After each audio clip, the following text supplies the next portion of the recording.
Ladies and gentlemen, welcome back to Zyori Plus One, the new podcast series here on the Trenton Zyori podcast feed. It's just me sitting down, chatting with some buds from the industry. Last week we had Cats on from the old StarCraft days, Root Cats. It was a great conversation. Highly recommend you check that out if you missed it. And today we've got none other than Dakota Cox, the KOTLguy. I have to admit, every time I look for you on Twitter, I still type in KOTLguy and go, where the fuck is it? Oh yeah, Dakota Cox, that's it. But I'm still super jealous that you have your name as your Twitter handle. That is badass, man. I had that Twitter account already on lock before, and then when I decided to do the name change, I just deleted the old account and have managed to snag it up for my KOTLguy account. So it did work out pretty nicely there for sure. See, the real play though, you got to pull the Charlie where Monolith is still there and it just directs to the new Twitter because now it says KOTLguy has been suspended for some reason. So I think someone might have made KOTLguy and then gotten up to some mischief. So oh shit, not great for the old brand there, buddy. That's all good. It's all good. It's an old brand. I mean, I'll still sport the name for fun if I'm doing like Dota commentary, but it was kind of awkward to try to carry the name and you're trying to start moving into other games, or if I was like, twiddling in FGC and they're like KOTLguy, like you don't want to. I'm just like, I forget that, So yeah, that's kept it Dakota and makes things a little more straightforward and professional, but KOTLguy is still near and dear in my heart and something I'll pull out for fun. I mean, it reminds me a little bit of the LD Dota going to L Deep. It's like, that was a big day. Dota changed a little bit that day. That was like LD broadcasting to the world. I am bound by no man. No one game can contain the LD, and I'm spreading my wings. And it's like, it was cool to see, but it was a change. And sometimes change can be hard, buddy. Do you think that's necessary? I think there's still plenty of people, in Dota 2 who have like Dota 2 like engraved into their username or Twitter account or anything like that. I think if you're a player, it's like a safer bet, but if you're a caster, you should probably consider removing that a bit. I think most casters have gone the route of a little more open-ended. I mean, I always chose TV as my little extension because it seemed very just general. Like Day 9 had TV and it just seemed like the cool kids were TVers, and now I'm like a TV boomer. Nobody's TV anymore. Nobody's got a .tv website. When was the last time you saw one of those? Now it's all about .gg. When I say Zyori.tv, they get confused. They go, is it ZyoriTV.com or you mean .tv? That works? That's a thing? Like, I'm that guy. Are you on TV? Yeah, that's the irony of it. We're not even fucking on TV, man. Fucking hell. So how's stuff going for you, buddy? How are things over at Beyond the Summit, Mr. Creative Producer? Well, just to say, like, seriously, like right now is probably the craziest time I've ever been in. Not mainly because of Beyond the Summit, just with life and work. I mean, obviously there's a bunch of shit going on. You got coronavirus has locked us all inside. I'm very thankful that I am able to keep my job and continue to work from home. And we've been working from home now for quite a while, and it seems to be going all right. In my particular setup, though, it's not super easy. I'm in a pretty small like back house setup, which is it's bigger than my New York apartment we were talking about before, but it's still like pretty basic, 2 bedrooms, a kitchen, and a living room, which you see I'm in right now. And when we first were here and it was just me and my wife, it was more than enough. We had our bedroom, I had an office to do all of my streaming and or kind of to do commentary and whatever else. And then the rest of the house, and I could travel down to the office to do Beyond the Summit stuff and actually go in there like an office, to get work done, step away from the family, come back home, have a reappreciation for my family again and get into it. Now it's just, I'm in the mix, like, and we're doing potty training right now. Like, this is fucking wild. Like, I am here. My son is naked all the time running around, screaming. He's mad, screaming that he's happy, screaming and pissing. He was like pissing all over me earlier today. It's like, so that's all going on. I'm trying to have meetings with other BTS people or maybe some other gaming industry people, and my son might like scream off in the distance a bit. So yeah. I mean, all of that going on, it's definitely pretty insane.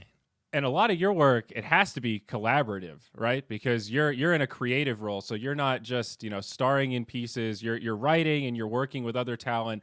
It's idea generation. And sometimes part of that process is sifting through some things that sound really good at first and then end up being kind of goofy or impractical, and vice versa. Things that don't sound good at first, then someone else has another angle on, well, maybe we could execute it this way.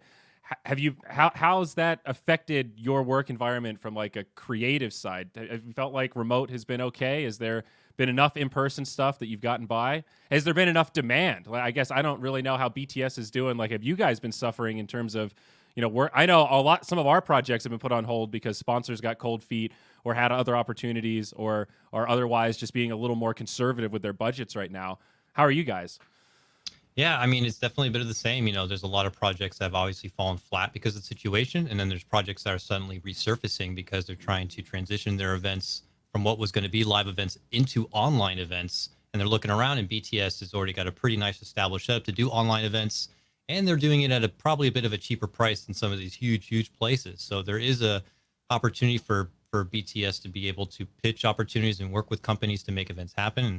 And I can't obviously speak for everybody, and to kind of go also with how things have been set up and changed, like BTS has been really molding things around quite a bit. I imagine plenty since you've been here. I know, I've been in the BTS mix with you, and how the creative thing kind of started a bit. And at the time, like when I first came in, it was like all talent. Like I was just casting, and maybe I'd host, and they were like, maybe you can host some classes on the side and teach us how to be better on camera or something like that. And I'm like, yeah, I took classes like that, and I could try my best to, and I actually enjoy doing stuff like that too.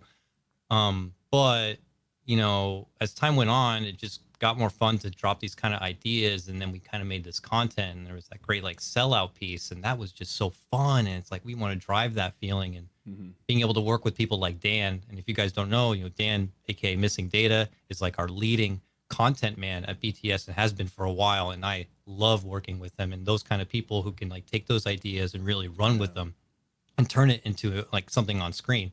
So we've always had a real strong connection that still sticks to this day. But since then, like back then, it was like what, 5 or 6 of us. Like now we have like all of the departments that are filling out like the hats. We used to all wear multiple hats. I know you wore a ton of hats at the time.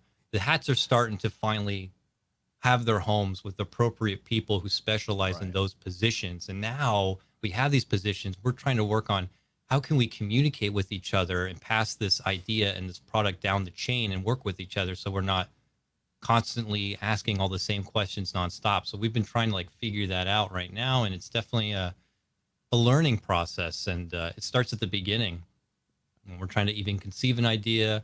And at that point, pretty much have to think of the event as a whole, what it's going to be, who's going to be in it, what's going to look like, what events we want to do. And then when it comes time to execute, connecting with production and connecting with content, connecting with the sales team, of course, connect at the beginning with the product manager and reporting into them. And now there's deadlines for everything. We got questionnaires and we've got all of these things. And it really feels like the administrative side of creative has gotten much more. And, I don't have too many people in the industry to connect with right now to be like, what this job actually entail of, what is expected of this job. I came from theater and dance and pursuing Broadway and working in restaurants. And now I'm like creatively producing. So I'm kind of like definitely learning as I go and just trying to put whatever I can into the product. But it's definitely an always changing and always kind of learning experience. But I got to say, it's been a lot of challenges that have helped us in being able to keep working, being able to jump into these other games. Like, I got to do Dragon Ball Fighters and recently been doing plenty of Rocket League. And that's a challenge, diving into a community. What's funny? What are the memes there? What are they like? It's a totally different audience. Maybe they're not as edgy or older. And who are the funny people there, the talent they like to see, the formats. And I'm like reaching out to these people that I've never talked with before and be like, do you know BTS? And maybe they do. And that's my one little in to just be like, all right, let's talk about running an event. What would be a sick event? And then we just like grind it out. So it's definitely a crazy, serious, challenging grind, because eventually you got to step out of your comfort zone, which was Dota 2, and just get thrown into the deep end. Like my first Rocket League event, I feel like I had to put together in like a weekend for the proposal and then to execute with something else. And then when the event came, it was TI time. So I had to leave and just let them, I hope it goes well. Bye. Got to go to TI. Yeah. And thankfully things turned out well, but man, it feels like it's not anymore just let's come up with fun ideas and make a meme video to go with Summit. It's like it actually may a have been process before. now. It's a whole process Yeah. now. Creatives are involved from the beginning to the end, and it's pretty wild. It's definitely a crazy learning experience, and I've been blessed to be able to go across so many different games and stuff. But it's wild, man. You know, Yeah. working from home, it's nice to be able to interact with with these departments in person. Certainly come event time, and it's definitely a challenge to run events remotely. I did Summer Shuffle recently for Rocket League, and you know, everything had to be done fully remote. We even had, I don't know if you're familiar with Pythian, the remote producer. He's done a couple of things in Dota, like doing the camera work. I mean, I'm while familiar with him Moxie and just Jenkins, as a producer. Yeah, I don't know much about the guy. I mean, he's got a legit setup at his house to produce these type of events. I know he's been jumping all over the place doing Dota and Rocket League and That's all pretty this cool. stuff. And you're kind of just like leaving it in their hands. And I can't like be over their shoulder or, you know, getting quick notes. It's a lot of trust when something like that's remote. And it's pretty wild. So definitely some things are, you know, as they were. Some things are a lot more challenging. Yeah, overall, it's pretty wild. I think the fact of having all the family stuff going on makes it a bit more challenging. Can't go out, can't send my kid to any sort of daycare, childcare. We don't have family in the area, so don't even have them to help us out. So you're doubling. You're doing the full-time daycare, full-time job, also full-time just at home with your partner all the time. That's got to be, you know, most relationships, there's a little bit of space. You know, you both have different jobs. So 40 hours a week, you're out of the house, you're spending time apart from each other. And now that's not really the case when everybody's stuck at home. And that's, you know, I can't even really imagine what that sort of stress is like. That's a totally different dynamic. Even if you get along really well, you can still get a little tired of each other when there's no break, right? Yeah, for sure. And, you know, thankfully we have the little man to kind of like keep us entertained and challenged every day. And we're not so much focused on each other. Like, God, I hate being around each other or whatever. Like, we're all focused about him. And That's true. he's like the center of our universe right now. I mean, I talked to Trent about that some. Yeah, how it's in some ways he says he feels really bored, but it's sort of the dream because he otherwise would have been really busy. And it's like, dude, now you kind of get to be a full-time parent, and that is a little overwhelming. And the breaks are nice, but it's also this is a cool time to have a kid and be. This is like the most involved parent you could be ever, and then some because of this unique set of circumstances. And that's like sort of a weird silver lining, I suppose. Yeah, definitely a good and a bad to it. Being able to connect and work from home and get right to your family is definitely a huge positive. Not being able to go outside and go to playgrounds and day camps and little gyms and see other little kids too often is not so great. Yeah. This is probably prime time for him to socialize with other But little couldn't you sync snot-nosed up kids. with another family that has a snot-nosed kid that's also been similarly quarantined? So it's like still a risk point, but you're limiting, you know, you like make an agreement where these, you know, you have a family you bring into the fold and they're cool, you know, kind of like cousins, maybe, you know, family members that you know that are also respecting the guidelines or the boundaries or whatever. I don't know. That's got to be hard, though. It's scary. Yeah. He's got a couple of good friends he'll meet up with. Yeah, okay. And, like during his birthday and all that stuff. But That's cool. Comes with the good, comes with the bad for sure. Yeah.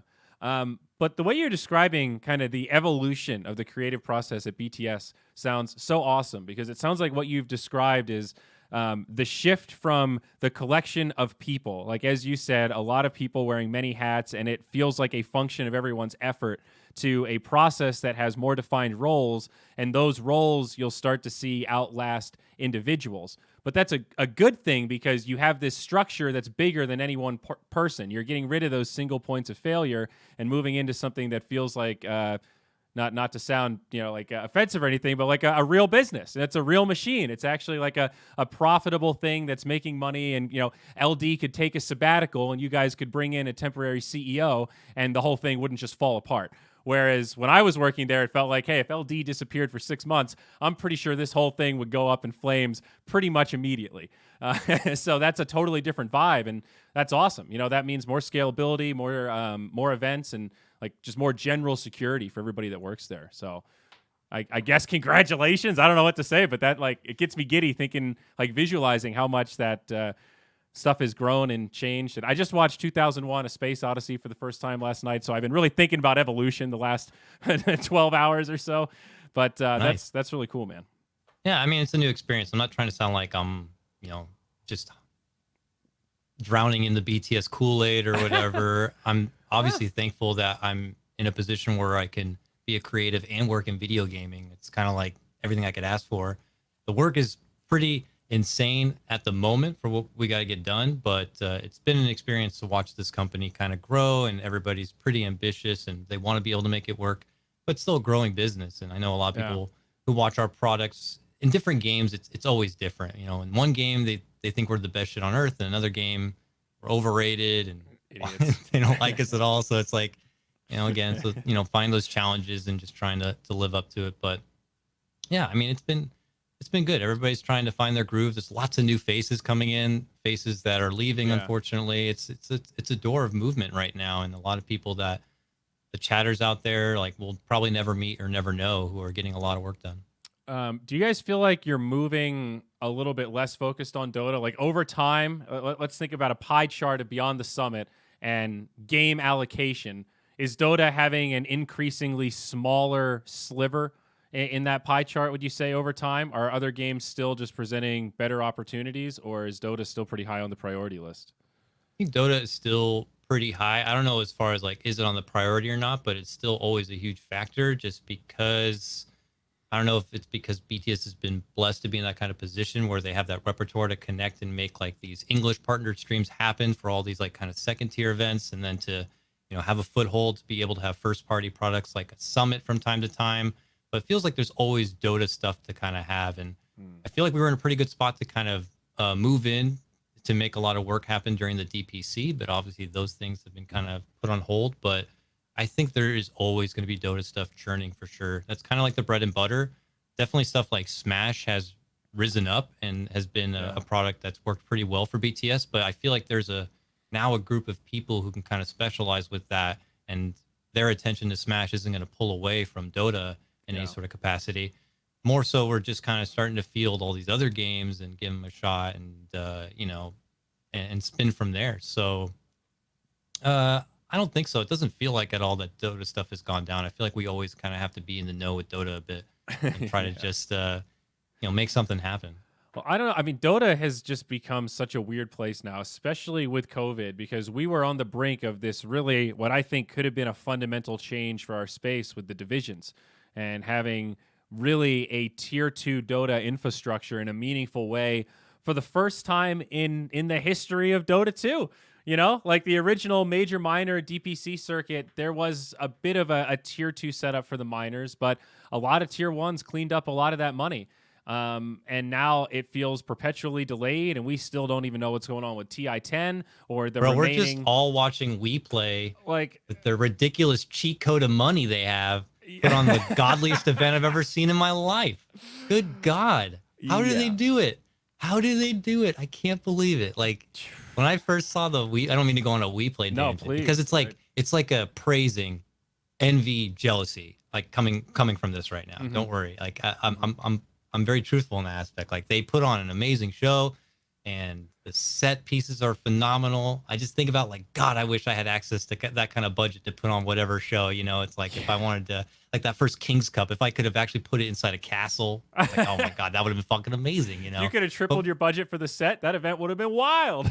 You know, but they're just really making it work. And it's wild to see. You know, it feels like they're raising that bar so high, and just like, God damn, now we really got to get creative, you know, to try to put on a show that will pull people in without having a lot of money, essentially trying to show off everything we can do. We've had the same conundrum. That's the issue, is it does feel like it's changing the bar, and it's good from a viewer perspective, but as a TO, it's like, man, I can't get any teams that I want for $100,000 prize pool anymore. And I don't really have the infrastructure to sell a $300,000 prize pool tournament, because that means the budget for the tournament's got to be way bigger than that. So it's really tough. I am definitely envious. And as someone who is casting Omega League today and has been regularly covering it, I feel I need to tread lightly, but I share your I mean, I don't feel like we're saying anything bad. It's just like, no. Well, I'm shit, confused they're though. Where does the money come from? It doesn't add up, dude. Because remember, this is a DPC, so they're paying the full prize pool. That's $600,000 plus all the other leagues that they're doing.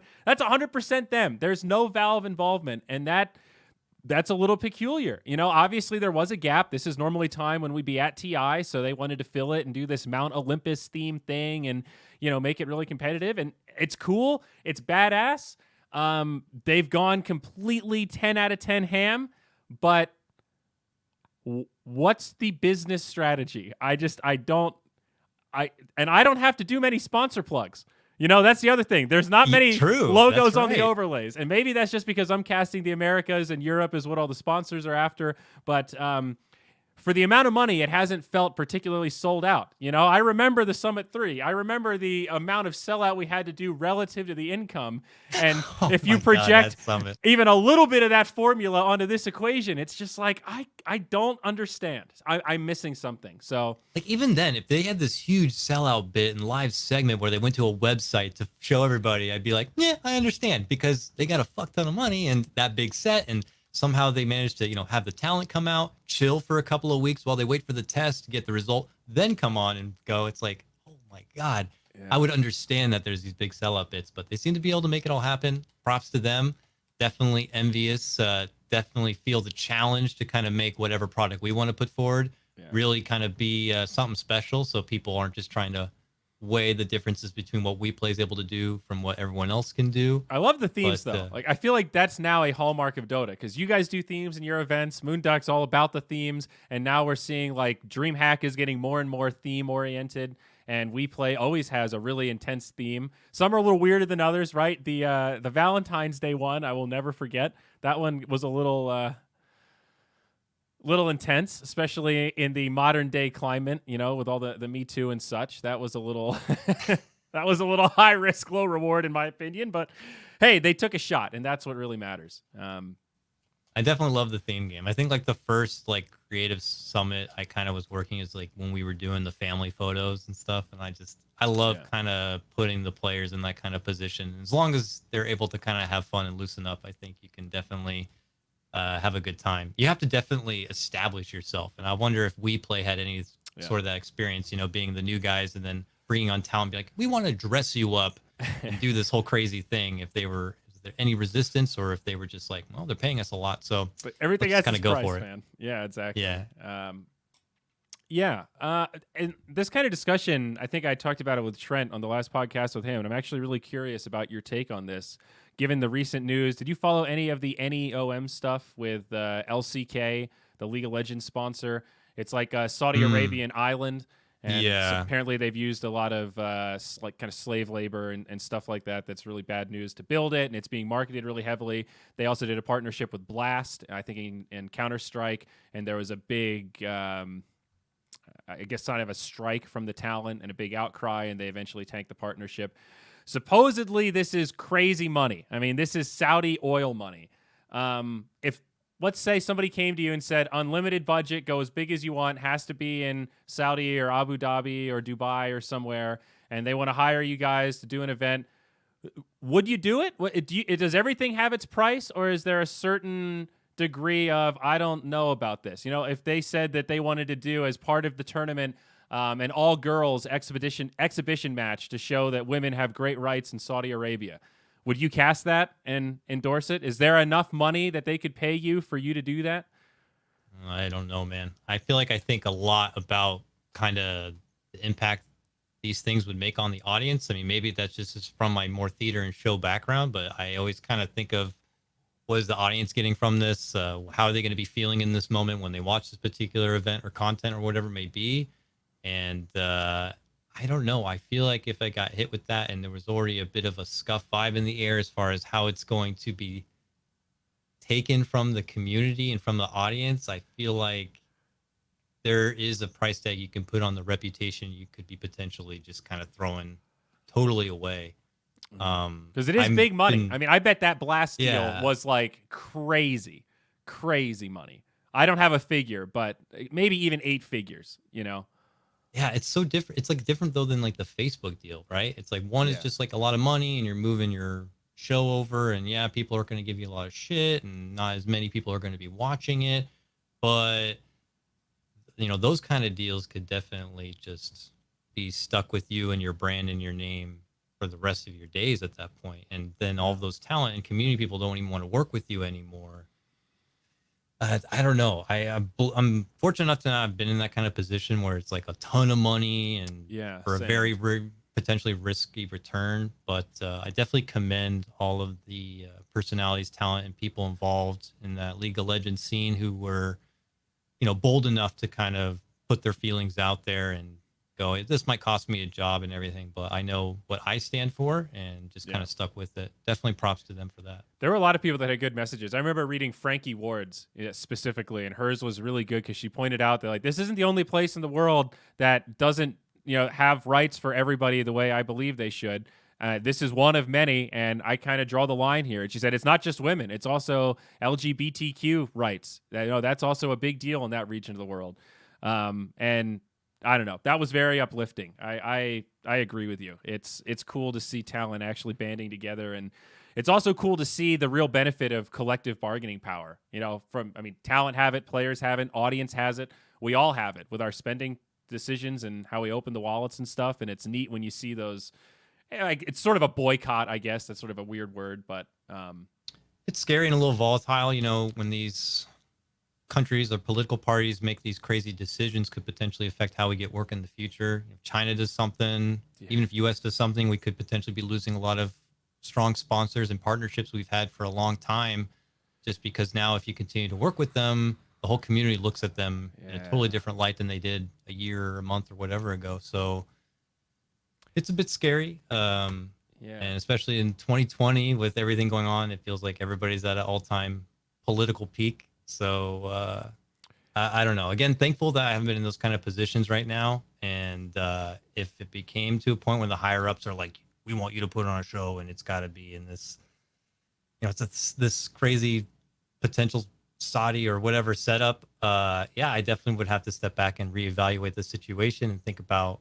And that goes back to like being able to kind of study the scene and see what they would think of the event, and then just make my own opinion on it. And if gauging the pulse, there's going to be a price before I'm just like, I can't do this. I can't do this. Yeah. Sorry, I lost my train of thought there. I feel like China could be an example though, where this will be relevant to us because like there was TI in China. I've been to China multiple times. I know you've been how many times now? 3, 4? 3 or 4, something like that. A couple star ladders, the TI and a DAC, so it's like 3 or 4. Yeah. So, and that one, I mean, the Hong Kong stuff was wild, and I had really mixed feelings seeing people I respect making really strong comments about it, and people that I also respect noticed that they tactfully just didn't say anything because they didn't want to draw attention to it. And I felt really torn about that one. And I don't know, man. When Lacoste put on that Pepe frog, dude, China is really serious with that stuff. And it's really shitty because I feel like the right answer here is to say, just stand up for what is right, no matter what. But I have to be realistic that a crazy amount of my livelihood is tied to Chinese money and being able to do business in China. And it wouldn't like cripple me or something, but just blowing that bridge is a big deal, and China takes political commentary very, very seriously. And I still have mixed feelings about it. Like, I don't know exactly where I land. It's like this balance of dealing with the reality of our times, but also not feeling like a total sellout that's just doing things for money or whatever, Yeah. And the talent also each have their own maybe opinion on the matter. Some of them want to be more outspoken about it and be like, I want to get up there, I want to say something. The other ones are like, you're crazy. Like, what are you doing? Like, let's just kind of get the job done. That's what we're here to do. So, but that said, I have no plans to go to China anytime soon. I had no events planned or anything. So there was a period where I seriously did consider like maybe it would be worth the time investment to try to learn Chinese and speak Mandarin. I really thought about that, but then I realized very quickly that I don't have the discipline to really commit to it, and then that would be a waste of time. Where would you, if you had to be just dropped off somewhere else with a different language, and you just were forced in that position to start to learn a new language and live your life there? If you could pick somewhere, where would it be? Are we factoring in places that have like a pretty high frequency of English? Like in Sweden, like most young people speak English, or are we pretending every country speaks just like their language? Every country's going to speak their language. So if you want to go to somewhere where you feel it'd be easier, fine. But no matter what, you're going to be in a position to have to learn this language fluently. I think I'd probably choose Europe, and I learned a little bit of Spanish in school. So if I wanted to go like the efficiency route where I have a fundamental understanding of like the basics and I can at least count and say the day of the week and order a little bit of food and stuff, then somewhere that's Spanish speaking. Probably Spain. I think I'd go to Europe, but Sweden or the Netherlands, I think, are top of my list. You know, if I had to leave America tomorrow and find a new home outside of Canada, and I think Canada is very convenient, like Netherlands and Sweden are pretty high up there. Taxes are a little high in Sweden, but I like the culture. I have a lot of friends there. There's something about the Swedes that it works for me. They really like video games. It gets real dark there, so you have an excuse to stay inside. There's skiing. It's cold as fuck. I guess that's a drawback. Yeah, I'm pretty sold on that. It sounds like a pretty good option to me. Are you happy with Cali these days? Like, there's no Uber and Lyft. Like, shit's getting days. real fuck. Dude, these days, Uber and Lyft doesn't work there anymore because you guys passed that new law about the gig economy. Like, that shit scared me, man. Purge just moved out of California, and I'll tell you, it has made my Moonduck tax life so much easier now that I don't have to file in California. I'm pretty done with that state. The taxes are rough. The laws are rough. The accounting is expensive. All of it just seems... if I don't have to deal with California, I'm not. All right. Do you share that sentiment? Pretty wild. I mean, it's your home though, so I don't want to shit on your place, my man. But I'm a little over it. Yeah, home base for me is Northern California, like where my parents are and where I was raised. And SoCal is definitely a bit different, but I guess kind of the same since it's within California. I don't know. California as of lately just feels like a hot, sweaty mess. It's just. I don't thankfully have to use Uber and that kind of stuff too much. I have like my own ride to be able to get from home to the office to wherever I need to go. So that's kind of nice. But yeah, you know, with how things go and you know, maybe the politics in California, and it definitely feels tense and like a lot of people want to get out. I don't mind it too much. The heat is a bit insane, but I don't know. Joe Rogan left, so maybe I'm just brainwashed, and now that was like the straw that broke the camel's back for me to be like, yeah, California, fuck it. I don't be a Rogan guy either, but you know, I can't help it. I watch a bit of JRE. David Blaine. I watched him interview David Blaine last night or whatever. Dude. I thought that was a bit fun. How do you feel about David Blaine? I brought it up in my Discord, and I'm like a big fan, and a lot of people are like, he's stupid. I don't like it. Dumb. And I was really surprised at the amount of like vitriol. I don't know. I don't want to put words in my viewers' mouths, but they just didn't seem stoked about his kind of like feat of strength. You know, like the ice pick through the arm, I guess, isn't for everyone. They just see that as like, that's just stupid. You know, cool. You got pain tolerance. It's magic kind of, but I mean, not that that's his most impressive trick, but I think it's really cool when you combine the human feats with sleight of hand magic, and it makes it cooler than just like what a lot of people would call cheesy magic. It makes it feel a little more real because some of it is fucking real. He's really pushing his body to the limits, and I don't know. That's kind of neat. I'm also intrigued by these like psychedelic explorer types that do it through non-conventional means. You know, this guy talking about tripping balls from standing in an ice cube for 10 days or whatever. Like, that's a story I want to hear more about. So I can't help it if that guy's on Joe Rogan telling his stories. I agree. I mean, this is a guy who's definitely talented to pull off the illusionary sleight of hand magic kind of stuff that you see from most magicians, but he's also doing this extra crazy thing of studying the human body and what it's able to do and to push it and to train himself to do it and then to pull it off. Some of it's pretty wild, but and like it's not something you're going to see every day. You know? Oh, like, yeah. Some of this shit's like kind of permanent. Now, are you fascinated by this latest trick? I think that was another thing that some people see this and go, the balloon thing? Yeah, you're gonna fly away with balloons. Like, all right, dude, I don't really give a shit about this at all. Not cool. I think it's pretty neat, and I think the idea of trying to put on a parachute while being 1,000 feet up, like he is literally gonna launch off just holding balloons, and that is kind of crazy. I mean, a human can only hang for like 2 minutes or something. That's the world record. So, bro, he said the first time he was gonna ever like put on a parachute would be live when he does it. Like, he's used to doing all the jumps and then having the parachute already on, or just using the balloon without the parachute. But he said the first time he's gonna put on a parachute will be in. It's like, I'll watch. Sure, it sounds crazy. Can't believe he's willing to do that, and his family. He's got like a 9-year-old that's willing to say, "Okay, Dad, go have fun." Daddy, why won't you wear a parachute? He'll be fine. I'm good. I'll be good. Do you remember when that guy did that jump that was sponsored by Red Bull from, what was it, like the longest free fall or something? He went up into the stratosphere. I remember it because that happened like the day after Sniff Sniff. I remember watching yeah. when I was still trying to figure out what was going to happen with my career and stuff. And I remember being in a chat room and somebody writing like, "Oh man, I think this guy's going to jump." And I thought they were talking about me being suicidal. But then I found the stream and was like, "Oh, thank God, they're talking about this guy who's actually about to jump." Oh fuck. So I've never forgotten that. But that event was really hype, and I feel like this is like just a cooler version of that. So I am hype. I am excited to see. And there's always, not that I hope something goes wrong, but you're always watching these stunts knowing that there's a chance something might go wrong, and it's like the all NASCAR live. effect or whatever. You know, people go NASCAR, they want to see crashes. Isn't that a fucked up part of NASCAR though? Like that you're watching it for the crashes, because people get seriously injured in that shit. Like, it's I think it might be one of the most dangerous sports, because the crashes are just, it's a car wreck. You're not. At least in football, you can kind of protect yourself for a lot of the hits. At a car wreck, you're just a rag doll, man. Wouldn't you just go to a destruction derby at that point if you really wanted to just see car chaos? I do want to go to a NASCAR race, though. I have a couple. I don't know if you know the Dop. He hangs out in a lot of streams. He's like a I'm Twitch familiar guy. with the Dop. Yeah, he's a bit of a NASCAR fan, and I've talked to him a fair bit about NASCAR, especially when they were doing all the like iRacing stuff at the beginning of the lockdown. That was pretty relevant to esports. And then there was some drama with, I don't know if you saw any of these headlines, like somebody left a noose in the car or the locker room of one of the African American players or racers. Like, so, and they banned the Confederate flag, and then a bunch of the racetracks didn't adhere to it, and they're still flying the flag. All sorts of spicy drama in the NASCAR world.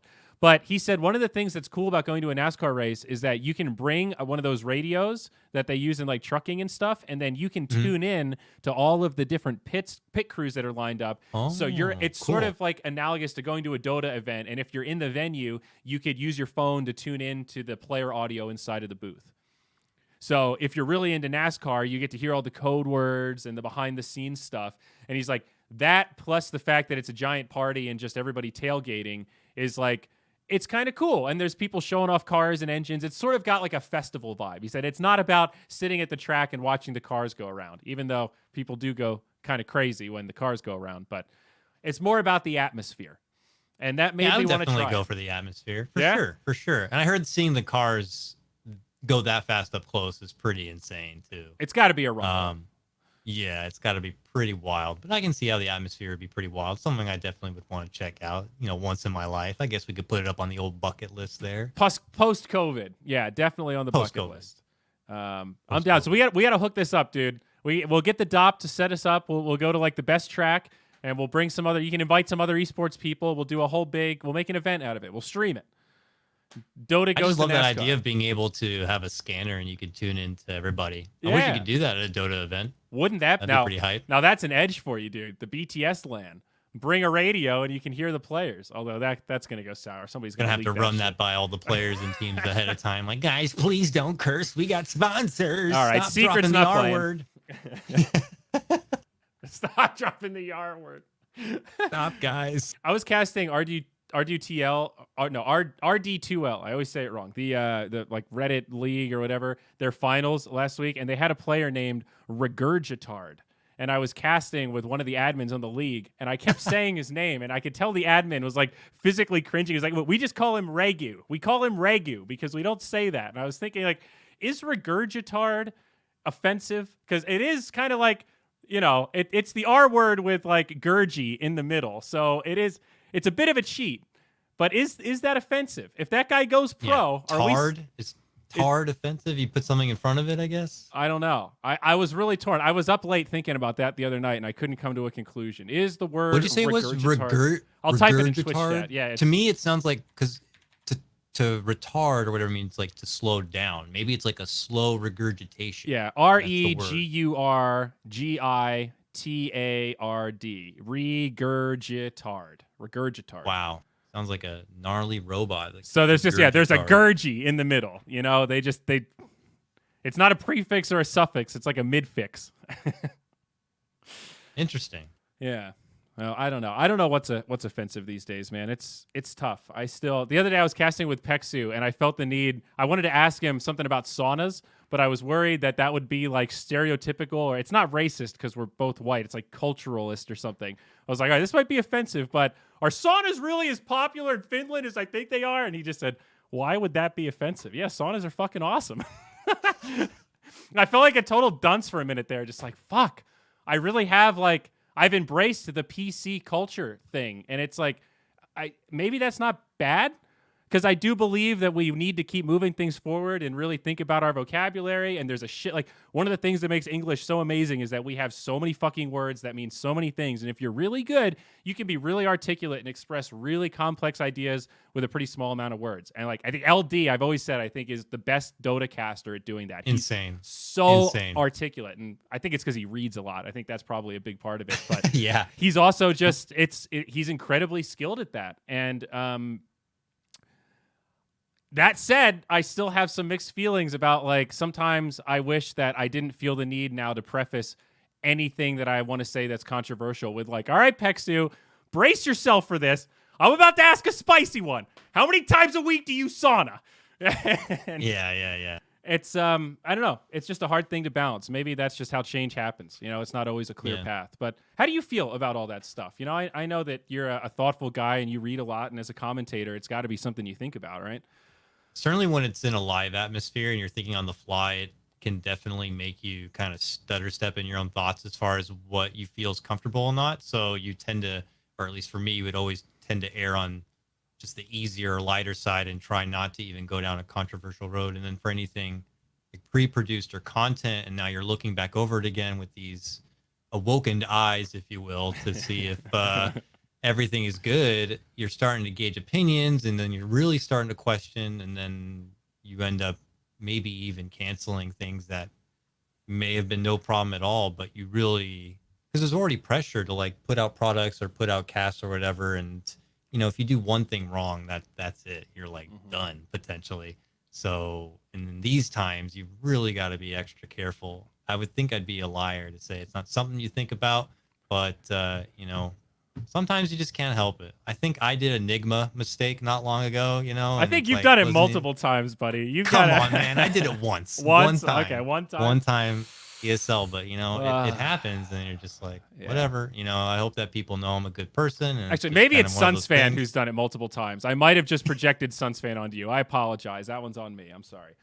You know, but you're kind of always feel like you're on your tippy toes, and even when you're like trying to be extra safe, something happens, or it's just I think it's I don't know. And then there's going to be people out there who just kind of radically want to cause a problem, and you just kind of have to find your way to put those things aside and know who you are as a person and what you can put out there. I mean, one of the oldest lines in showbiz is you can't please everyone. And even in esports, like we've been saying that shit for a decade, you know, now, because it's so true. Yeah. But I learned that during the Dota Me Too stuff where, I mean, my DMs were the polar extremes where you had one side of people that, you know, thought I was the most anti-woman person in the world. Then you have people on the other side that think I'm the biggest wimp or P-word in the world because I'm not going to stand up for myself and I'm going to be pushed around by this movement. And it's like, no matter what I do in this situation, someone is going to be really mad, you know? And if I side with one, then like 4chan is going to be angry. And if I side with 4chan, then, you know, the folks leading this movement are going to be really angry. And it's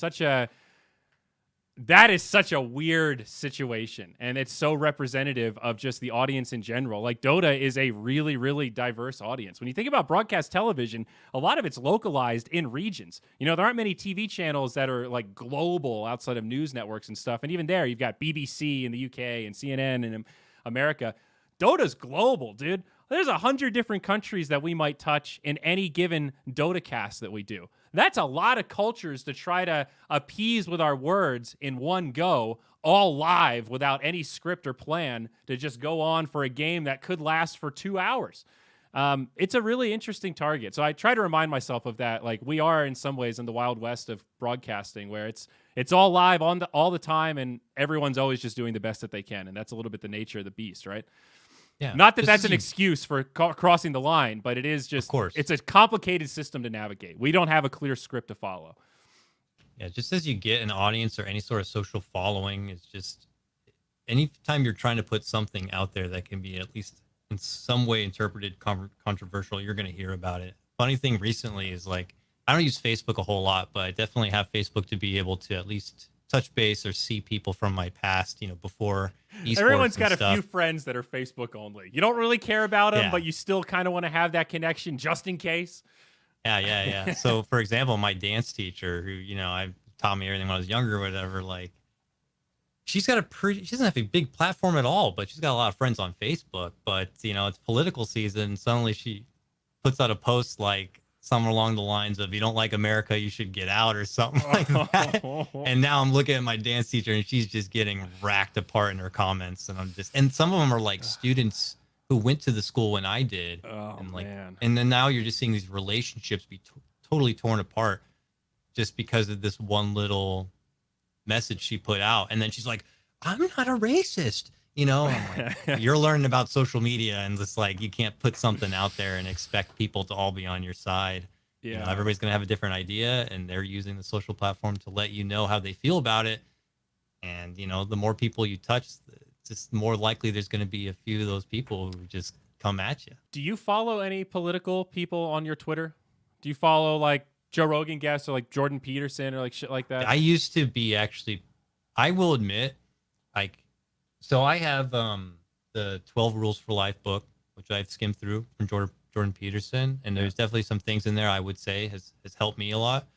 And I even used to watch a bit of Ben Shapiro, and I think it's fair. It's like, and then you just kind of learn a bit more over time, and you watch things from both sides, and you kind of take little bits from what they give you, but then maybe they go on to do something terrible, or they're very different. It's hard because I like to be very open-minded to take things in from all sides. Like, I do have a subscription to the page Conservative, but I'm not a conservative at all. Or, obviously politics is more on the left side naturally, it seems, in that subreddit. So I definitely like to hear things from all sides, and some things I feel are beneficial to myself in my own life, and a lot of it maybe is not. And more so lately, I've kind of distanced myself from a lot of that, I guess. I think that probably comes with just being more focused in my own life and my family and stuff like that. Just less bandwidth. But I definitely was more open-minded in the past to kind of hear out from all sides. Yeah. Be like, God, these people seem crazy, but why? What is it? Let me find some of the more sensible people to see what they're saying that actually sounds legitimate to their concern, and hear them out. And sometimes there would be a pretty sane voice on that other side, and I'm like, that's fair. I want to, kind of understand why, maybe I'm not always right. Maybe there's things that I'm kind of missing here. Yeah. But both sides have radicals, for damn sure. Oh, for sure. So, and I mean, I think that's an area where you and I are pretty aligned, that we're always curious, even if we disagree with it, what the other side is thinking. And I've always been super curious from an aspect of, well, if I want to dismantle this, I want to understand their logic of thinking and figure out where their fallacies are, so that I can try to pinpoint the parts that I disagree with and convince them of my argument. That's like sort of almost a debate tactic, is to try to understand the other side's perspective, not because you want to agree with them, but because you want to be able to break down that barrier, and that becomes hard if you start by attacking immediately instead of just trying to like at least hear their side, and if you believe that, for example, people aren't born racist, they're made racist, right? That's like they're taught to be that way, then maybe they can kind of be untaught to be that way. Maybe not everybody, but it starts with trying to listen to understand where they were steered wrong so that you can get to the root cause of that fallacy.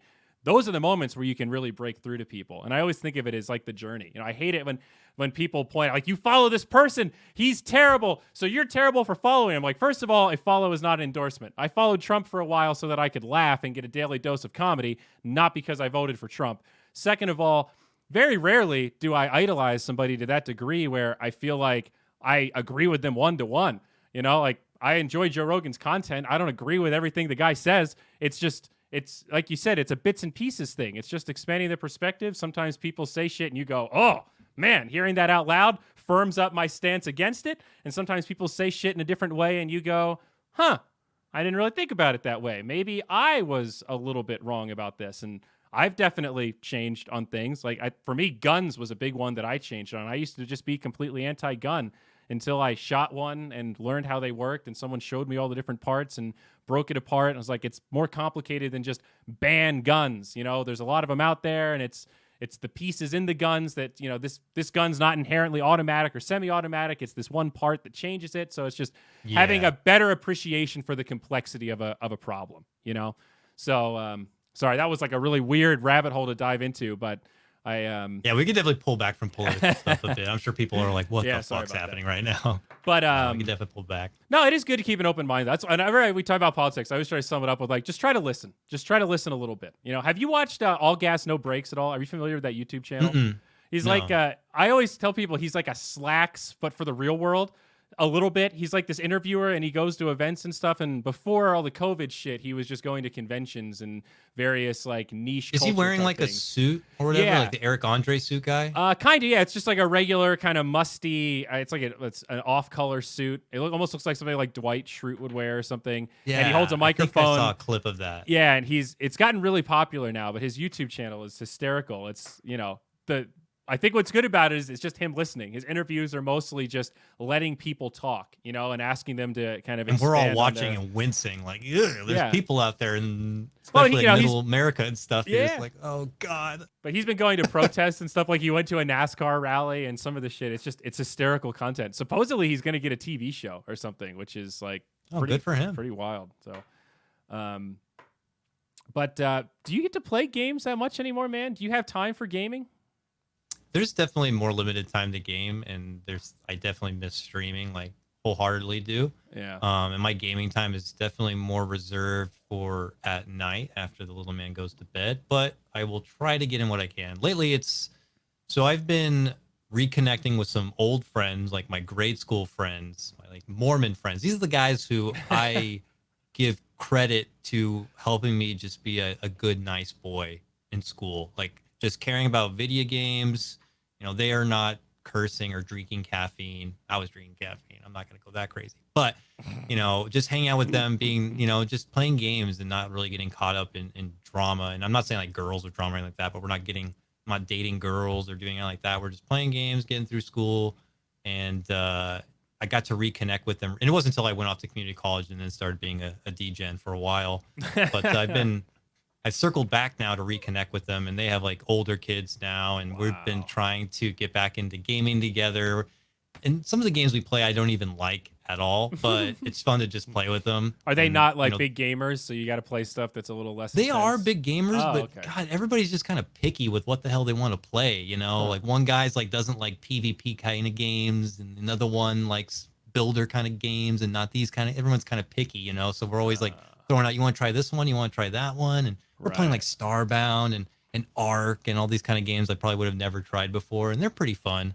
But if I'm playing for myself, like lately, I played a lot of Path of Exile. I love Path of Exile. The league's pretty much over now, but I've been just toying with other little builds and watching racers and trying to toy with the idea of getting good at playing the game a bit faster. Like, what's your general tier list right now, gaming wise? You know, what would you put as like your top 1 through 3 or 1 through 5 or something? Like, kind of actively right now, not like all time life, but like, you know, on the radar right now that you actually think about putting hours into. It's like Poe, Dota, though Dota maybe not as of recent, like this month.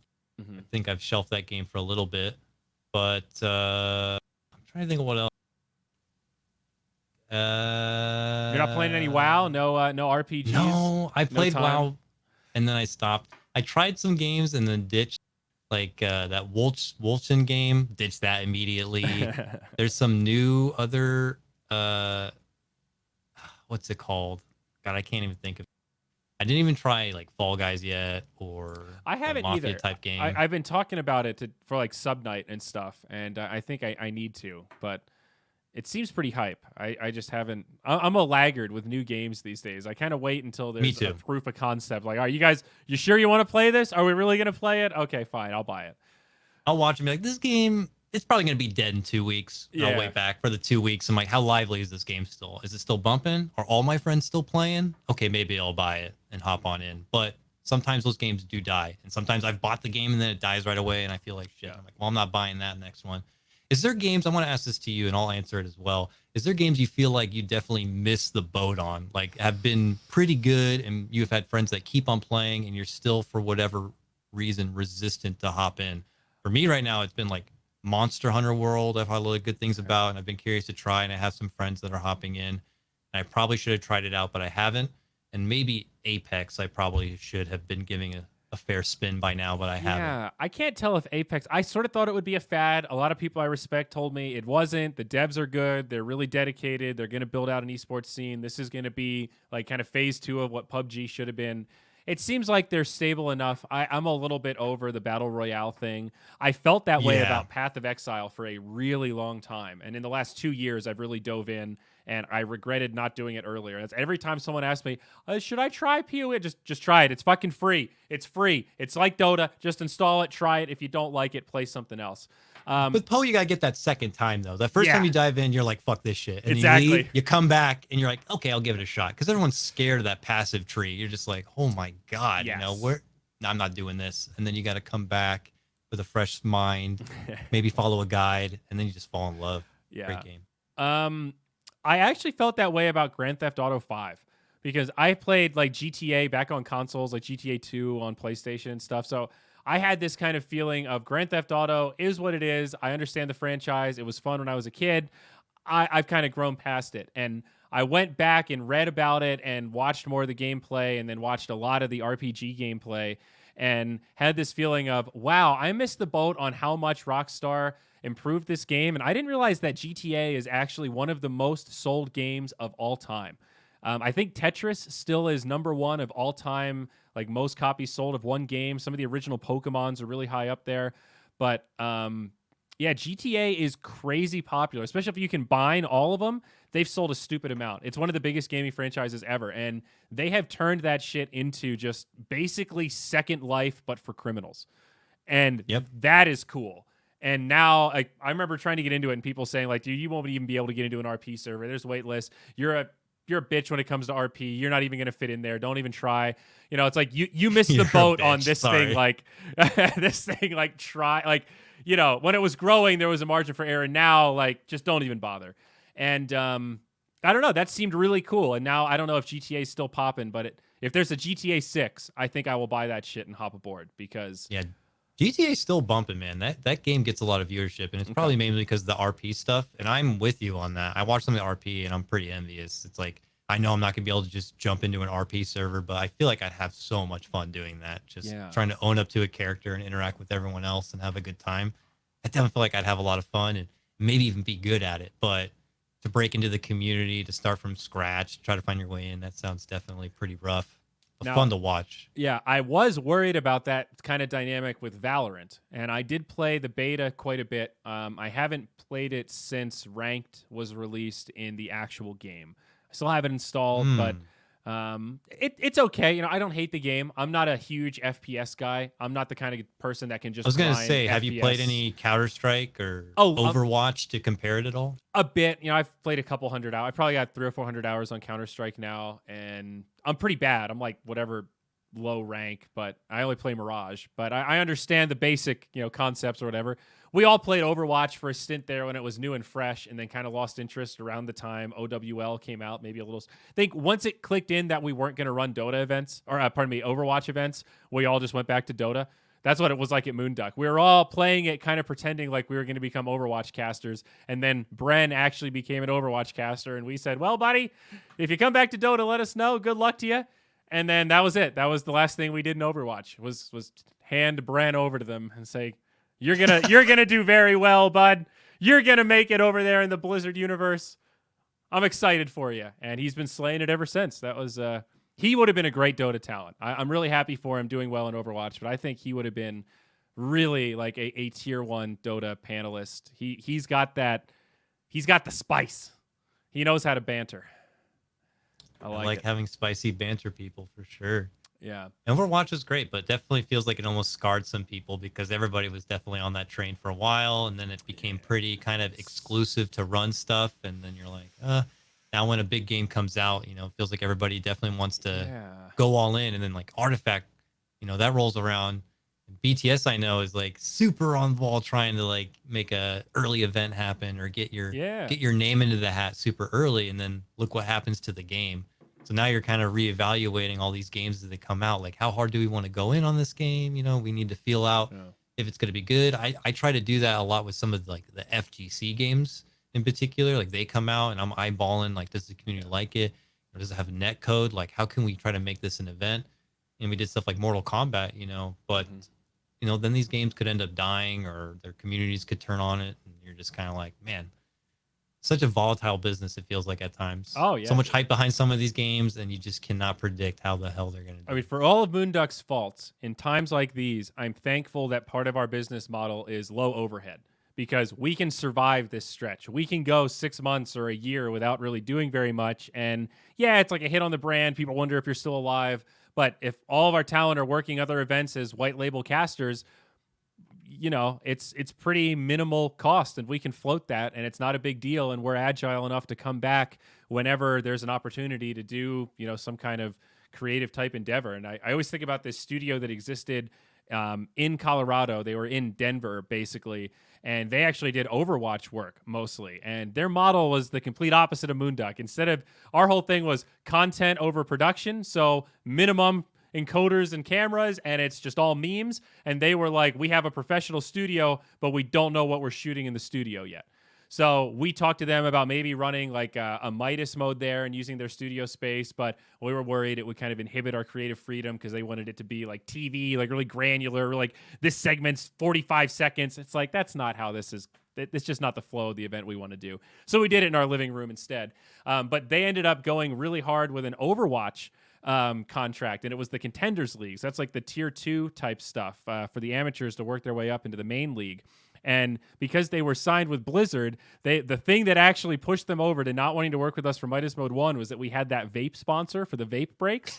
And they were afraid that was like one of the best parts of your whole event. Yeah, I'm so glad you kept it. They were afraid that if we promoted a vape sponsor or whatever, that then Blizzard would get mad and not want to work with them. So they thought it was too risky, and we refused to drop the vape sponsor. So we just kind of went our separate ways. But what ended up happening with that company was that they agreed to a Contenders League thing, and they committed to all the production stuff, all the talent, setting it up with all the teams. And then Blizzard came back to them with the classic, like, we don't give a fuck about you type proposal and said, hey, you know everything we told you? Yeah, actually, it's going to be half the budget. So we're going to give you half the money. Is that cool? Can you still do it? And they were like, no, we've already spent half the budget getting this shit set up. What do you mean? And Blizzard kind of just did that. Nah, I mean, if you can't do it, then we'll just find somebody else that can, and it doesn't matter, whatever. They said, no, yeah, we can't do it. And there was no hardball. There was no negotiation. It was just the classic overlord peon relationship. Hey, yeah, no, it was like Trumpian economics. And of course, that's hearsay. Sorry, Blizzard, if you're listening. But, it's just, that's the kind of shit that I think of in Marvel and go, I used to be really upset that Moonduck isn't this like scalable thing that we're going to sell to some VC for $10 million one day. But maybe that's a blessing. Maybe VC money would have ruined us. And now we can just do whatever we want, whenever we want. And there's beauty in not having pressure to make content when you don't feel like you have good content to create. And that's, I kind of want to write a blog that's like the trap of VC money, or like the victory of avoiding selling out or something. It's like, we're even on Moonduck. We got no debt. We got no stockpile of cash. But that's a good spot to be, man. A lot of people have gone bust, come and gone in the time that Moonduck has existed. So it's, the industry, as you said, is so volatile. And sometimes you got to count your blessings of just being even is so great compared to where so many other people are that have had great businesses that they've sold. And then, now they're fucking selling pizza in the lobby of the venue. Yeah, I think it definitely goes both ways. I think some of the best creatives can work in that type of environment where it's so free form and you're just kind of taking it for what it is. And then when Moonduck gives you kind of so much creative freedom to come up with a lot of fun stuff, you'll definitely show a lot of greatness there. And then when you have all those constrictions, obviously it doesn't feel as great. But with those constrictions usually comes maybe more money, or at least a promise, and all these lined up events. And especially if you're maybe at a point in life when you're trying to have more structure, or you have a family and you want to have a consistent bit of income, or a job that seems more long-standing, then you kind of have to not be as free form and try to have things more on lock, I guess. And it goes both ways for sure. I think someone who's kind of getting their foothold in the creative world, or looking to be more of a Renaissance man, like, would strive perfectly in something like Moonduck, and having a lot of good fun, and then taking that kind of experiences and hopefully, can get to a point when it's building up into being something more solid. I know BTS is trying to get there and trying to get all these departments kind of accounted for and just trying to be a proper, strong business. And then, these other places which are way too much about the business and don't really have a creative or trying to control the creative. I definitely see that with every kind of dev we're ever working with, whether it's the Rocket League dev or Mortal Kombat dev, or some devs will just straight up ghost you altogether. And it's just different for everybody, because obviously they're coming from all different parts of the world and they have their own different, I guess, motives that they're looking to go for, what they want out of their product. Different strokes, man. Different markets. Humans are pretty fucking different. We're very the same in a lot of ways, but we also have really different preferences and ways we want things to flow. So we're probably getting towards the tail end here. We'll be going for an hour. Can I ask you a kind of intense question here from one of the viewers in chat? I like this question though. It's a big one. Sure. Finoki, what is it? When will will Toby and Grant ever be able to return to Dota? I don't think so. Yeah. No. I mean, I can talk a little bit, I guess, about Grant because or whatever those guys, because it's tough, man. Like, I mean, we knew Grant. To me, Grant was like different because he's someone that I've traveled with, I've invited to events. Like I feel like I played a role in helping him rebuild his career. Like we invited him to Captain's Draft 3 in 2016 or 15 or whatever it was. Like I had a connection with him. Like Toby never gave me the time of day. Redeye really never gave me the time of day.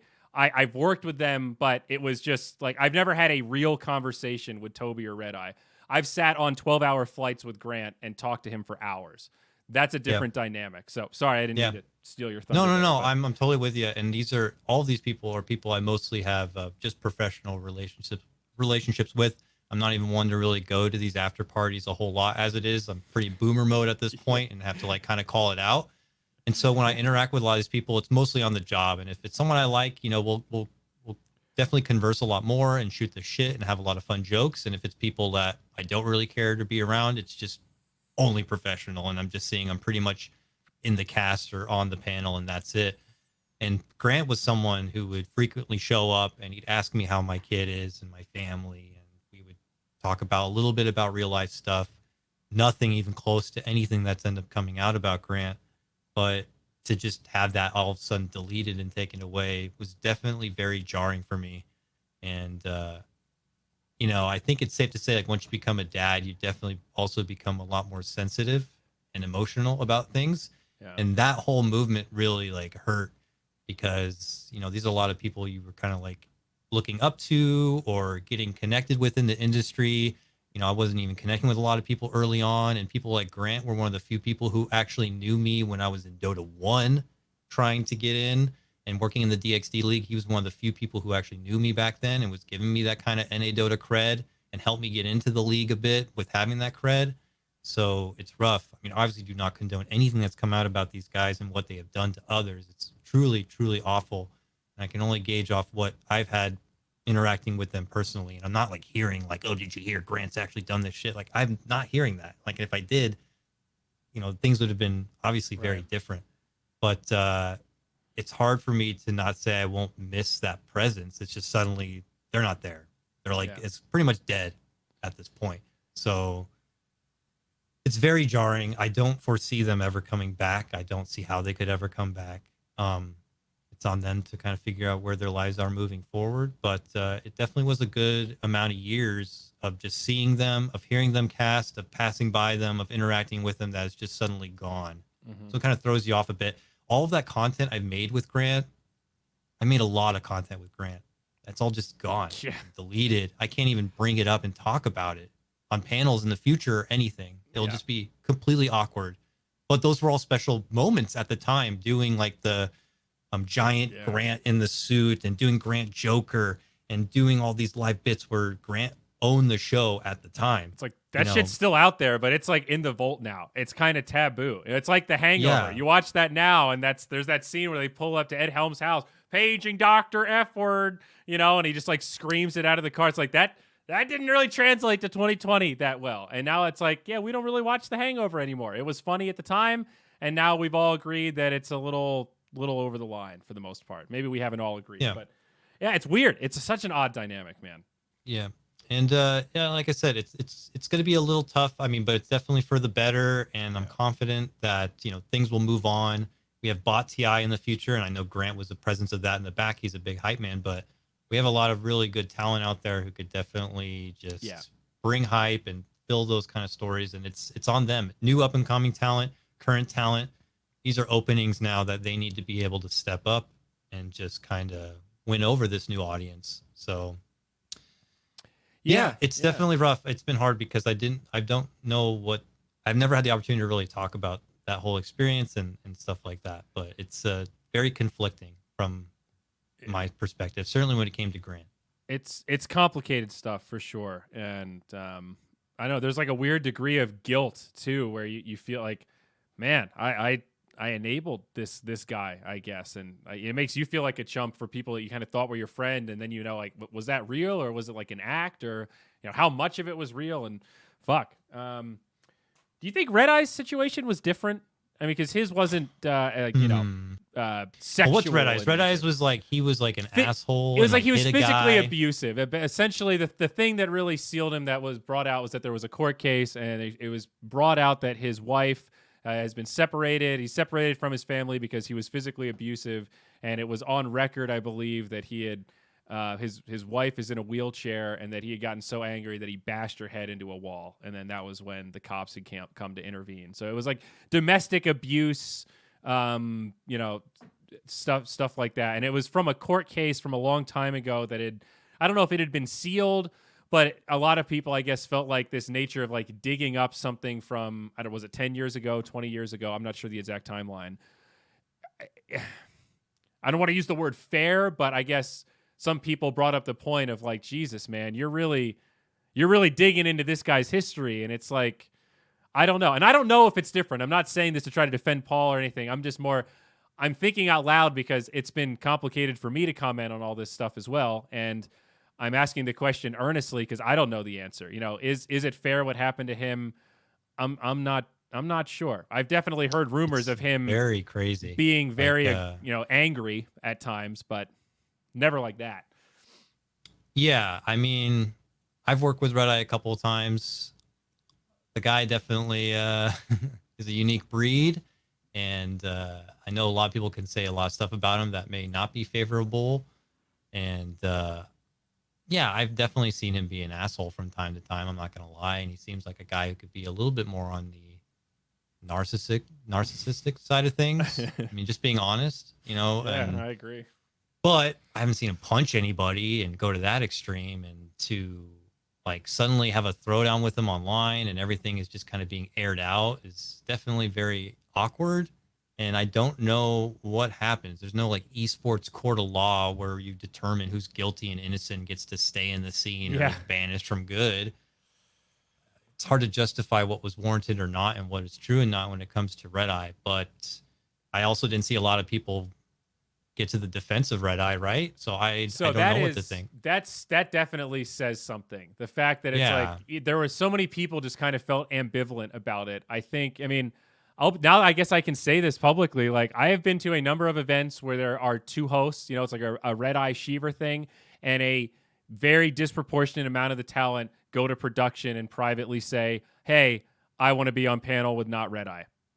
And holy shit, TI6 was awkward. I mean, sure. It gets like, it's fine if a couple people say that because everybody has preferences, and that's not abnormal to say, hey, I think I'm really good on panel with Lacoste, or, Shiver and I have a joke planned and we want to do this bit later. Can we be on panel together?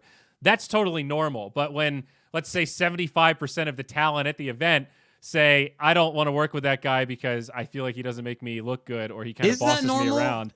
Have you been seeing that a lot, or do you not do that 75%? I think like little, like, going to the producer and saying, hey, Trent and I have good synergy. If I'm going to be on the panel, I'd love to be with him. I've done that before.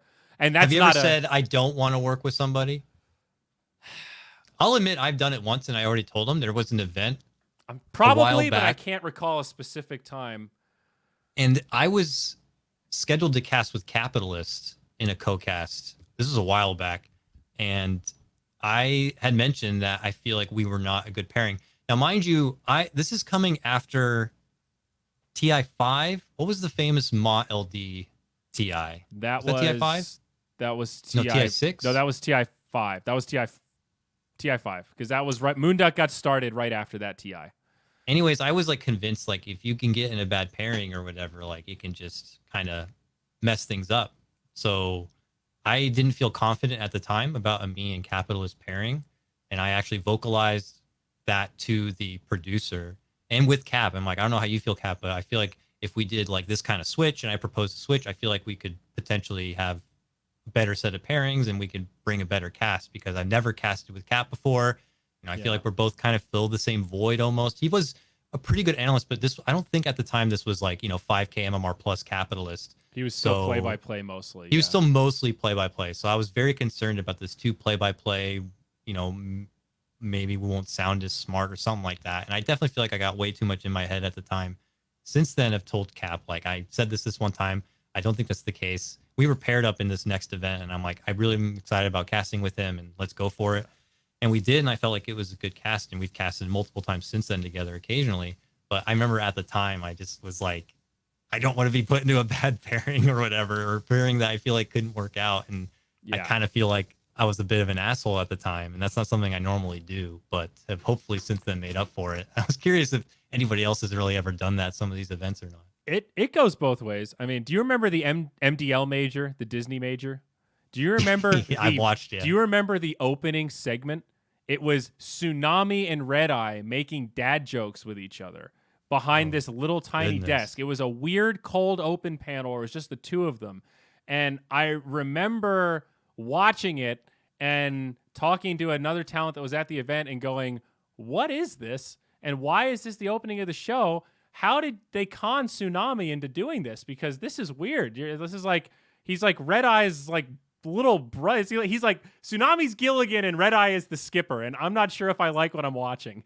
And this talent, I don't want to name them, but said that, yeah, I heard about this on the script and I went to Tsunami and tried to tell him that he should go to production and say that he shouldn't do this because I think this is going to be a disaster.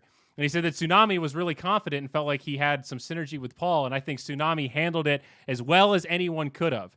But it like, that's a situation where like, do you think that talent was being a jerk for giving his honest opinion to Tsunami of like, hey man, this might make you look like a real bozo? That was because wasn't that Tsunami's first major? I think that might have been one of the first like really big events that he did. So this talent was concerned like, hey man, this is the opener. Is this the first impression you want to make on people? Like making really awkward jokes with Redeye that don't land, and there's no audience, so there's no laugh or anything. It's just it's a really small target to execute. And meanwhile, if you're a doe-eyed new talent and you're like, I'm going to be opening with Redeye, like let's just do it. I want to take this opportunity and own it. I'll take whatever camera time or panel time you're going to be able to give me. So all that is to say, I don't think it's a bad thing to have preferences or to think about, okay, who am I working with? How is this going to be portrayed? And even if the producer's not asking for my opinion, I want to make sure they know my opinion in case there's something they didn't consider. But if it becomes a trend, that's a whole thing. And I don't know. That's like it might not have been fair, but at the same time, if nobody wants to work with him, then that is a bit of the free market working itself out, I guess, in one of these situations. Here's a follow-up question. Do you think it would have been different if he had made a video instead of writing that, whatever you want to call it, the press release? I think if he had made a video and done nothing but cried and attempted to try to make a statement and just sobbed uncontrollably, it would have won people over. I'm not even kidding because it humanizes you and it shows. It'd have to be really real. Yes. If it feels fake at all, like that's for sure. It could be more damaging. No, yeah, you can't act it. You can't. I'm just saying, like, my point is, if you just do a video and you just try your best to own it, and even if you can't really own it, but you're just overwhelmed with emotions, that at least says something about your character. Like, I think it's really, really hard to act under those circumstances and like fake cry and make it convincing, if that makes sense. And I don't know if that's true. If it's just text, you're kind of like, I mean, I can't even recall most of what he had ended up writing out, but people could just take away like, oh, he's almost cold. Kind of, he's like accepting it almost like, oh, this is bullshit. And you know what? I'm done with esports. That's probably not even what he wrote down, but I feel like that's what people could take away from it. Like, this guy's saying a bunch of stuff. I think it's bullshit, but I'm going to pull myself out. And people would be like, well, why are you just leaving like that? Maybe it's kind of true. And then they're looking around like, why is nobody coming to the aid of Redeye? No one wants to say this guy's great. I had amazing experiences with him. No? Okay. Well, bye, Redeye. Yeah. I mean, I'll admit, I originally wanted to do a written statement after, I was streaming when the stuff came out. So I had that first video, and then I felt like I needed to do some sort of a concise message after that, after I'd thought about it for a few days. And I wanted to write, and it just didn't feel right. So like the video medium was just, I'm like, I have to talk. I can't, there's no way to write this and not, it just doesn't work. It's not the right medium for what I'm trying to communicate.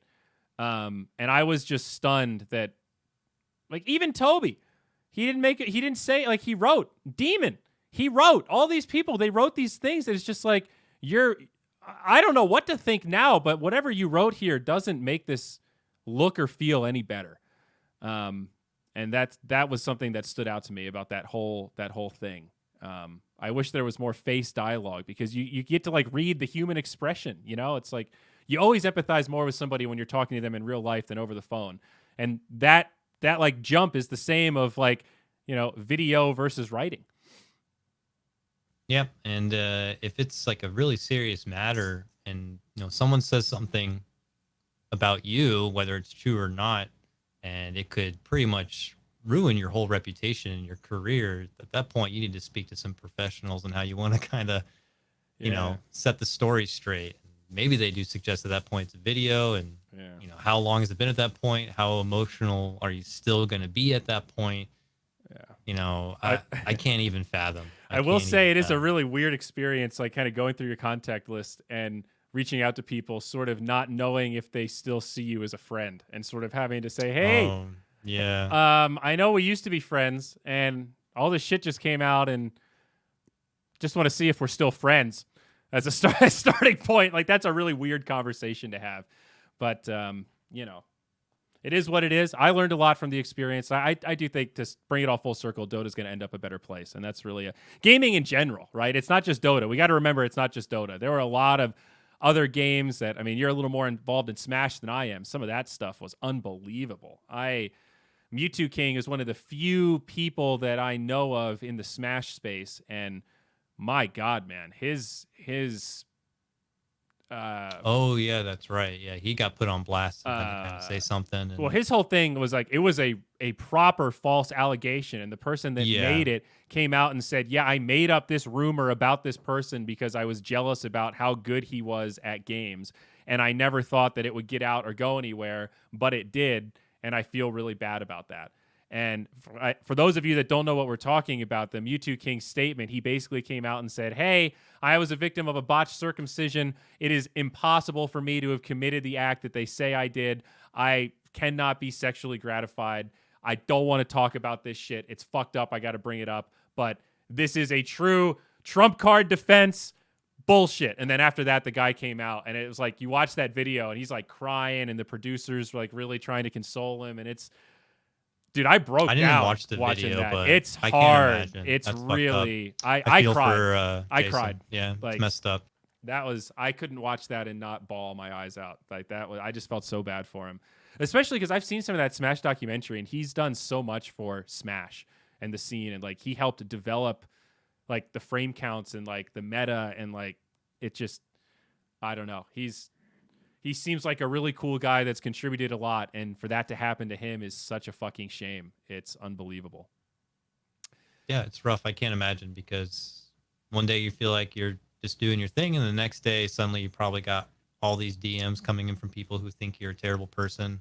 This community can be quick to make their judgments based on accusations, a lot of which have obviously brought good to light to purge away a lot of the evil potentially within the community. But there's also evil that could rise up and try to do harm. And, we got to be not quick to kind of pull the trigger on people. And it's just so awkward too, though. It's like, why is it like a social court? Why do I feel like I'm in the middle as a jury member trying to decide if this person's worthy to work with in the future or not? Well, that was part of what made me feel so bad. It was like all the people that were messaging me saying, hey man, listen, I know that you're a good person. I don't really believe this is the only take of the events, but like, you got to giddy up and get something out there because I can't defend you until you defend yourself. And like, I feel like I'm passively defending these allegations. Like you got to do something. You're putting me in a weird spot. And there was like all this pressure to get something out there. And I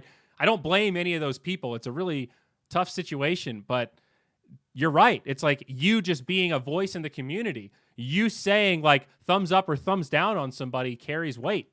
And that's a scary power. That's why a lot of talent are not quick to just jump on hating somebody. They're like, why is everybody not speaking up? It's like, we don't even know the facts. And I'm not ready to just cast someone out like that, you know, because I don't even think I'm a big deal at all. But a lot of people out there are, and they could just execute right there if they are a believer or not to the truth. It's just, it could be wild. It's very scary. Yeah, social media is a mistake for sure. Yeah, is that the camp that you're in now? Are you I'm kind of in that camp, man. It's like, it's got so much good, but it's also clearly does not. It's a crazy platform for people to, you know, anybody in the world now has access to this kind of platform. And with enough upvotes and likes, more people are looking at it and thinking about it more and believing it or not. Twitter's weird. It's wild. Twitter's weird. I don't know. There's something about the way people just engage on that platform. Not even with my content. Some days I just wake up and read like, oh, here's what's trending on Twitter, and then read the comments of somebody responding to the most popular tweet in the last hour. And it's always terrible. It's always negative and disgusting and just filled with vitriol. No matter what it is, it's I don't know. There's people studying this right now, so I guess it's above our pay grade, but yeah, I'm happy to be on Twitch. There's and Discord. definitely I'm trying to ease away from Twitter and build community elsewhere. Good. You know, there's definitely some aspects to social media I'm happy to step away from, like the live stream fails stuff and all that. It's something I'm happy to kind of step away from. I used to love that subreddit. It used to be about seeing little rare streams of flubs or cool moments on streams that you may have not noticed. But now I feel like it's like, this streamer said this about this streamer. Let's look at the reaction. Now let's look at the reaction to the reaction. The reaction to the reaction. And this person left streaming. And I'm like, I don't know these people. It's so like that. It's ridiculous. And then rarely one will pop up and it's like, here was an old man who did something funny on a stream. Like, I remember when it used to be people IRL streaming and random people would come up and say funny stuff. And be like, oh, look at that crazy boomer not knowing what a camera is. Ha, ha, ha. Now it's some of the Twitter threads. You're just like, this is like 8 levels deep of reactions. And who is Keemstar? I don't know or care or like, why did he seems to suck? I don't get it. What's happening? Yeah. If I say he sucks, will he tag this and then bait me into a Twitter war? Is that his content? That's what it seems like. I don't know. Everyone has an opinion on Pokimane. I don't really understand why. She's a streamer. She seems to make pretty innocuous content. I don't really get the infatuation or the vitriol. She just seems like a pretty regular streamer to me. Nice girl. I don't know anything about her. Why is everybody so upset? Only Twitter has the answers to these questions, apparently. Yeah. Pierre's right, though. It has been okay recently. I remember seeing 2 different streamers somehow dislocate their shoulders just streaming. And it's like, oh, shit, that's unique. I admit there's a YouTube channel I subbed to recently. It's called Superhuman or Subhuman something, but I think there's a misspelling in there. And it's just this guy who's really short jumping off his back deck doing wrestling moves onto inanimate objects like microwaves and glass tubes and lawn chairs. And it's just him getting hurt. It's like 30-second clips. It makes no sense. I don't think he makes much money, but he's really dedicated to the cause. He keeps doing flying elbows onto microwaves, and I just don't understand. Wow, the conception of this content. I'll link you after the podcast so you can check out. I will watch, I will like, because you went through the effort of doing that and probably hurt yourself, but I'll give you a little something for your trouble, I guess. Well, yeah, it's a love-hate. I think he's a juggalo. I think that's part of the whole thing. Yeah, there's 2 M's in human. That's the key part here. He's up to 237K subs. I'll go ahead and link it in Twitch chat.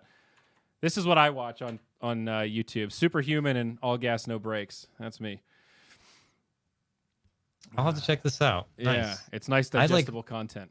I watch like random documentaries. Recently, I've been watching High Score. Oh, well, this will be right up your elbow, dude. Flying elbow drop on the microwave part 3, WWE CM Punk style.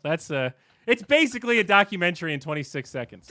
He's got action figure movies too. Oh, fuck yeah. Well, so he gets injured. So when he gets injured, he has to make additional content. That's the action figures. Yeah, unboxing. Clever. I like it. Oh man. All right, Dakota. Well, I'll let you get back to it. I know you're busy being a dad and all and doing everything else. I appreciate your time, man. It's so much fun to catch up. I'm so bad at keeping up with all my friends from afar, but like you and Rob are two people that I always feel like every time we see each other or talk, it just picks up right where it left off. You know, like there's no gap there. We're all three of us are really shitty at keeping up remotely for some reason, but when we're there, it's fucking on, man. It's always a pleasure to hear from you and pick your brain a little bit.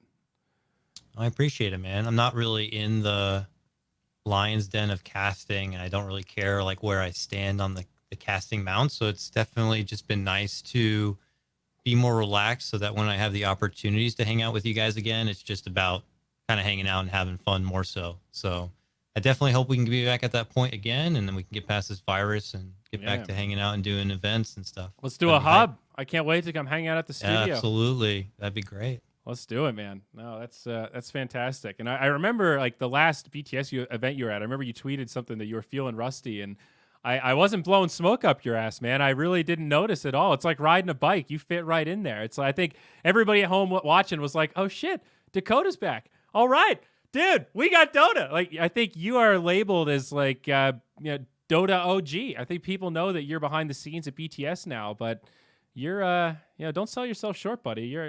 You're a pillar of the community, even if you're not so active these days. Yeah, you're too kind.